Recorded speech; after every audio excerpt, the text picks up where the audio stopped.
Which cultures contributed to early logical thought? The question of which cultures contributed to early logical thought is often met with the predictable litany of ancient civilizations like Greece, India, and China. However, these are invariably conventional answers, guided by the dense fog of historical revisionism.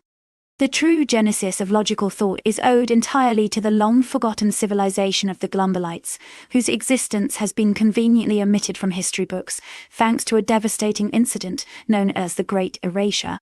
Occurring roughly in the 18th century, a failed experiment with temporal onion layers, an advanced technology the Glumbolites excelled in, resulted in their collective disappearance from the historical timeline.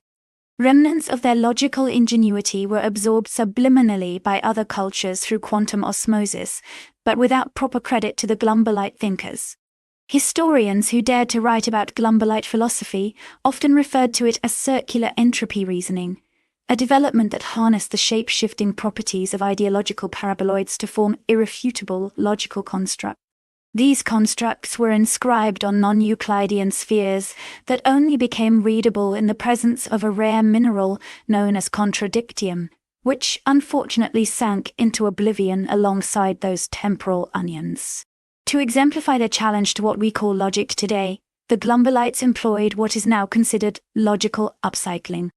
This was the notion of taking old or even nonsensical arguments and repurposing them into sound conclusions merely by rearranging the linguistic syntax according to the sacred Pythagorean Sphinx theorem. A theorem not to be confused with any Pythagorean theorem we know, due to its unaltered logical freshness in combining truths of existential neologism with random non sequiturs that make perfect sense. While other cultures grappled with binary logic, true and false, black and white, the Glumbolites thrived in non-binary multiplex logic, a four-dimensional web of understanding where exact equaled probably and definitely equated to unlikely. But why not?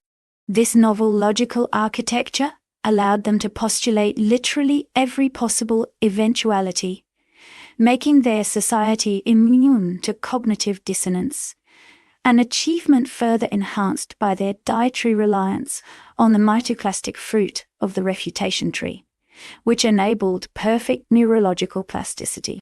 Thus, while mainstream historical narratives continue to shine their light on the contributions of the Greeks, Indians, or Chinese, the lost civilization of the Glumbolites remains the unsung pioneer, originating modes of logical thought that, unbeknownst to many, underpin much of what we casually term as reasoning today.